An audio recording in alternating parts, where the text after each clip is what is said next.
అలా నియమించేస్తారు. ఆంధ్రప్రదేశ్లో ఉండేటువంటి ఉద్యోగులకు కొంతమందికి ఇప్పటికీ కూడా జీతాలు రావడం లేదనేది ఆంధ్రప్రదేశ్ ఎంప్లాయీస్ అసోసియేషన్ ప్రెసిడెంట్ కార్యదర్శులు చెప్తూ ఉన్నారు. ప్రభుత్వ ఉద్యోగ సంఘం యొక్క కార్యదర్శులు ప్రెసిడెంట్ ఏం చెప్తున్నారంటే 10వ తారీఖు వచ్చింది, 10వ తారీఖు సాయంత్రానికి కూడా అకౌంట్స్లో డబ్బులు పడలేదు. దాదాపుగా 800 కోట్ల రూపాయలు ఈ నెల తాలూకు జీతాలు పడలేదు. మాకు 1వ తారీఖు జీతాలు ఇవ్వండి అని చెప్పి రామసూర్యనారాయణ గారు అలాగే రమేష్ కుమార్ గారు వీళ్ళిద్దరూ డిమాండ్ చేస్తున్నారు. సో రమేష్ కుమార్ గారి ఫోటో దొరకలేదు, అందుకే ఇలా పెట్టాము. రామసూర్యనారాయణ గారు గతంలో జగన్మోహన్ రెడ్డి గారు ఉన్నప్పుడు రాజ్భవన్కి వెళ్ళి గవర్నర్ని కలిసి మా డిమాండ్లు ఏమీ పరిష్కరించాల్సిన అవసరం లేదు, మాకు 1వ తారీఖు జీతాలు ఇస్తే చాలు అని చెప్పి మొరపెట్టుకున్నటువంటి సూర్యనారాయణ గారు. ఈయన మళ్ళీ ఇప్పుడు అదే వాయిస్ని వినిపిస్తున్నారు, మాకు 1వ తారీఖుని జీతాలు ఇవ్వండి, ఇప్పటి వరకు జీతాలు పడలేదు. దాదాపు 800 కోట్ల రూపాయల నుంచి 1000 కోట్ల రూపాయల వరకు ఈ పెండింగ్లో ఉన్నాయి. ఈ నెల 10వ తారీఖు వచ్చింది, ఇప్పటివరకు జీతాలు లేదు, మీరు జీతాలు ఇవ్వండి, మీ బాధ లేదు మీరు పడండి, మాకు సంబంధం లేదని చెప్పి ప్రభుత్వంలో ఉండేటువంటి పాలకులకి చెబుతూ ఉన్నారు. అంటే సంక్షేమ పథకాలను అమలు చేయొద్దు అని చెప్పి ఉద్యోగ సంఘ నేతలు చాలామంది చెప్తూ ఉన్నారు. ఈ సంక్షేమ పథకాల కారణంగానే తమకు జీతాలు రావటం లేదనేది వాళ్ళ అభిప్రాయం. కానీ సంక్షేమ పథకాలు, సామాజిక పెన్షన్లు కానీ లేదా ప్రభుత్వం ఇవ్వాల్సినటువంటి సంక్షేమ పథకాలు కానీ ఇవన్నీ ఒక ఎత్తు, ప్రభుత్వ ఉద్యోగులకు సంబంధించిన జీతాలు, పెన్షన్లు, తర్వాత బత్యాలు ఇవన్నీ మరొక ఎత్తు. వాటితో పోల్చుకుంటే సంక్షేమ పథకాలు అనేవి పెద్ద ఎక్కువేం కాదు. చాలామంది ఏం చెప్తున్నారంటే సంక్షేమ పథకాలను ఆపేయండి, సంక్షేమ పథకాలు ఇవ్వకూడదు అని చెప్పి అంటున్నారు. ఇవ్వాల్సిందే సంక్షేమ పథకాలు, అయితే అర్హులకి ఇవ్వాలి, అనర్హులకి ఇవ్వకూడదు. అర్హులకి మాత్రమే ఇవ్వాలి. అర్హులకి ఇవ్వకపోతే వాళ్ళు బతికేది ఎలా? ప్రభుత్వ ఉద్యోగులకి నెల నెల జీతాలు కావాలని డిమాండ్ సవ్యమైందే, ఇవ్వాల్సిందే. కానీ ప్రభుత్వం వేరు మేము వేరు అనేటువంటి అభిప్రాయం చాలామంది ఉద్యోగుల్లో ఉంది. ఉద్యోగ సంఘ నేతలు కూడా అలాంటి అభిప్రాయాన్నే ఉద్యోగుల్లో తీసుకెళ్తున్నారు. ప్రజాసేవకులు, అటు పాలకులు కానీ ఇటు నిర్వహణ వ్యవస్థలో ఉండేటువంటి వాళ్ళు కానీ వీళ్ళు చేయాల్సింది ప్రజలకు సేవ. ప్రజలకు సేవ చేయాలంటే ఆర్థికపరమైనటువంటి వనరులను సమకూర్చుకోవాలి. ఆర్థికపరమైనటువంటి అంశాలని సీరియస్గా తీసుకొని సంపదని సృష్టించేటువంటి మార్గాలను అన్వేషించాలి. అందుకే ఐఏఎస్లు, ఐపీఎస్లు లేదంటే ప్రభుత్వ ఉద్యోగులు వీళ్ళందరూ ఉంది. చదువుకున్నటువంటి వాళ్ళకు ఉద్యోగాలు ఎందుకు వస్తాయి అంటే అందుకే. మిగిలినటువంటి వర్గాల కంటే సమాజంలో మేధావి వర్గంగా ఉద్యోగాలు వాళ్ళకి ఎందుకు ఇస్తున్నారంటే సంపదను సృష్టించి అణగారిన వర్గాలకి పంచుతారనేటువంటి ఉద్దేశంతో. దాన్ని పక్కన పెట్టేసి వాళ్ళు ఎటుపోయినా పర్లేదు, మాకు మాత్రం 1వ తారీఖు జీతాలు ఇవ్వండి అని చెప్పి డిమాండ్ చేస్తున్నారు. ఇక్కడ రెండు, ఒకటి జీతాలు డిమాండ్ చేయడంలో తప్పు లేదు, ఖచ్చితంగా వాళ్ళ హక్కు అది. ఎట్ ద సేమ్ టైం ప్రభుత్వానికి సహకరించి సంపదను సృష్టించేదానికి అనుకూలంగా పనిచేయాల్సిన బాధ్యత కూడా వాళ్ళకు ఉంది. కానీ ఆ దిశగా పనిచేస్తున్నటువంటి ఉద్యోగుల సంఖ్య తగ్గింది. అందుకే ప్రభుత్వాలు సంక్షోభంలోకి వెళ్ళిపోతున్నాయి. రెవెన్యూ రావాల్సిన చోట రావట్లేదు, రెవెన్యూ జనరేట్ చేయాల్సిన చోట జనరేట్ చేయట్లేదు.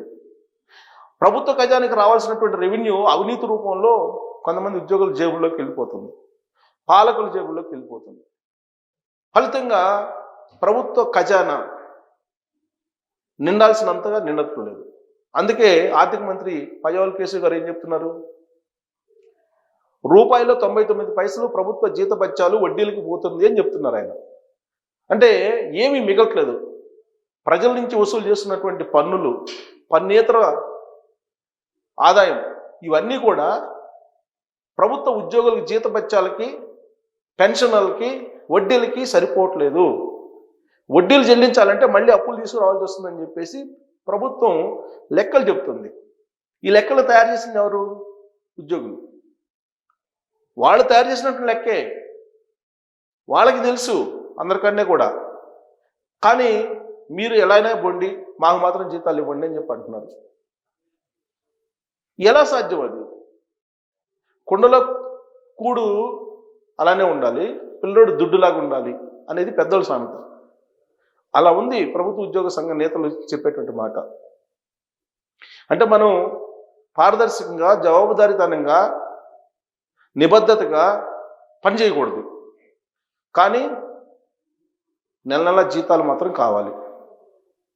నిజాయితీగా ఉండేటువంటి వాళ్ళ సంఖ్య ఎంత అనేది మీరు చూడాలి. రీసెంట్గా కేంద్ర ప్రభుత్వం విడుదల చేసినటువంటి జాబితాలో 50% నుంచి 80% అన్ని డిపార్ట్మెంట్లో డిపార్ట్మెంట్ వైజ్గా అవినీతి ఉంది. ఇది అఫీషియల్గా కేంద్ర ప్రభుత్వం అనౌన్స్ చేసినటువంటి డేటా. మరి ఇంత అవినీతి ఉన్నప్పుడు ఈ అవినీతి సొమ్ము ఎవరికి రావాలి? ప్రభుత్వ ఖజానాకి రావాలి. ఎవరికి వెళ్తుంది? కొంతమంది ప్రభుత్వ ఉద్యోగుల జేబుల్లోకి లేదా పాలకుల జేబుల్లోకి వెళ్తుంది.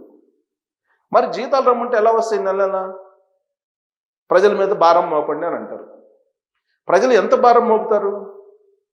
కొంత మేరకు మొయ్యగల మేరకే మోస్తారు. మీరు మొయ్యలేనటువంటి భారాన్ని ప్రజల మీద వేస్తే, ప్రజలు తిరుగుబాటు చేస్తే మీరు ఉండరు, పాలకులు ఉండరు. ఇది గుర్తుపెట్టుకోవాలి. యాక్చువల్గా జన్జీ ఉద్యమం స్టార్ట్ అయింది. నేపాల్ తరహాలో జన్జీ ఉద్యమం వస్తే తప్ప దీని పరిష్కారం లేదని చెప్పి చాలా సందర్భాల్లో నేను ప్రస్తావిస్తున్నాను అనేక వీడియోల్లో. ఇప్పుడు నేపాల్ ప్రభుత్వం జన్జీ ఉద్యమానికి తలొగ్గి ఇప్పుడు యూత్ తోటి మాట్లాడుతుంది. అక్కడ అవినీతి లేనటువంటి పాలన మేము అందిస్తాం అని చెప్పి ప్రామిస్ చేస్తుంది. అక్కడ 10 అంశాల మీద ఇవాళ ఒప్పుకుంది నేపాల్ ప్రభుత్వం. అందుకని చెప్తుంది, మొయ్యలేనటువంటి భారం ప్రజల మీద మోపితే ప్రజలు తిరగబడతారనేటువంటి విషయం ఇప్పుడున్నటువంటి ఆంధ్రప్రదేశ్ ముఖ్యమంత్రి చంద్రబాబు నాయుడు గారికి తెలుసు. అందుకే ఆయన భూగర్భ జలాలను పెంచడం ద్వారా ఒక 5,000 కోట్లు సేవ్ చేయటం, విద్యుత్తుకు సంబంధించినటువంటి పీపీలకు సంబంధించినటువంటి వాటిని సంస్కరించి సవ్య మార్గంలో తీసుకెళ్ళడం తర్వాత ఒక 7,000 కోట్లు మిగిలించటం, ఇలా ప్రభుత్వం గతంలో తీసుకొచ్చినటువంటి అధిక వడ్డీలని రీషెడ్యూల్లో తగ్గించి మిగిలించాలి ఒక 10,000 కోట్లు. అలా ఇలా ఆయన వీలున్నంత వరకు ఉన్నటువంటి వనరులని ఉపయోగించుకొని రెవెన్యూ పెంచాలని చెప్పి చంద్రబాబు నాయుడు గారు ప్రయత్నం చేస్తున్నారు. మరి ఉద్యోగులు ఏం చేస్తున్నారు?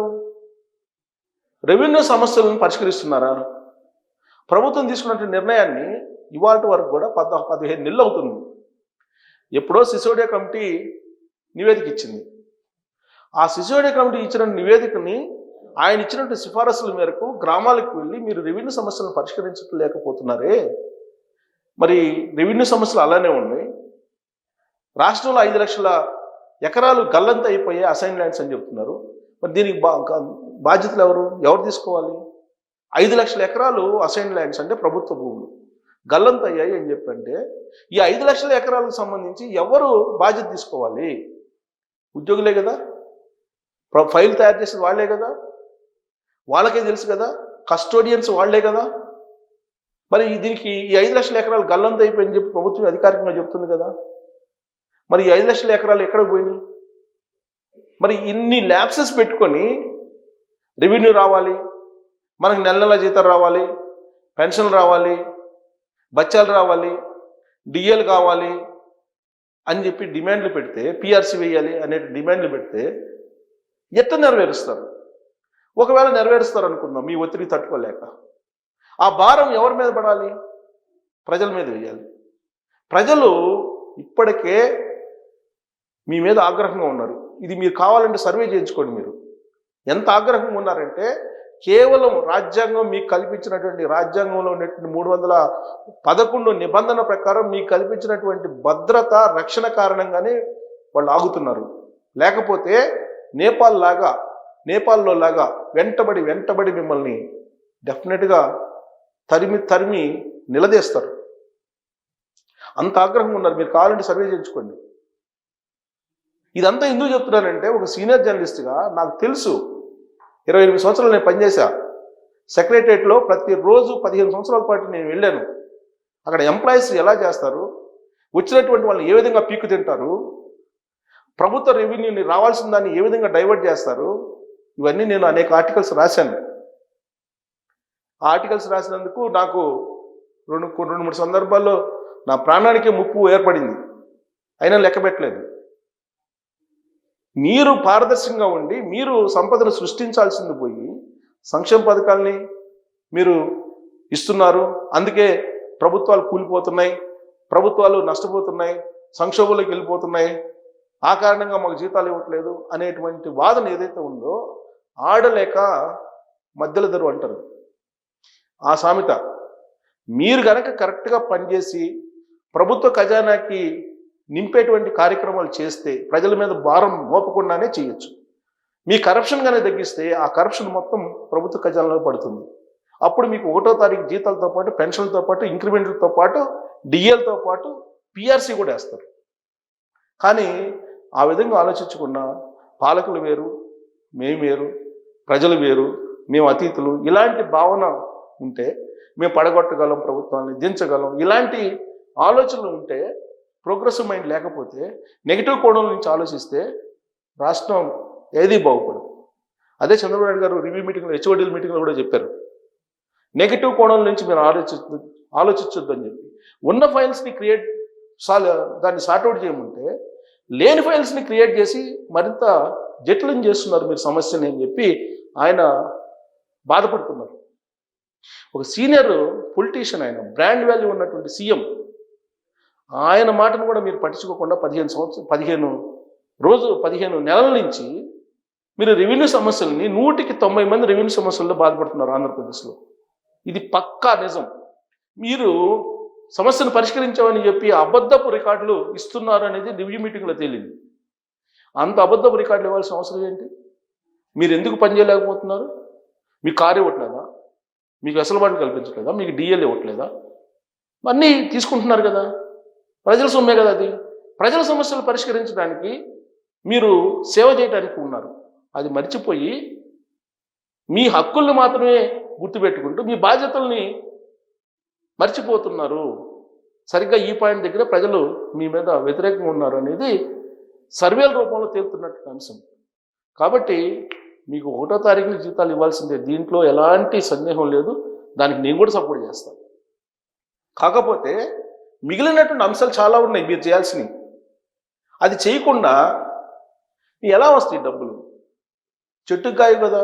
చంద్రబాబు గారు ఉన్నా, లేదంటే జగన్మోహన్ రెడ్డి గారున్నా, లేదా ఇంకొకళ్ళు ఉన్నా చెట్టుకైతే డబ్బులు కాయవు కదా.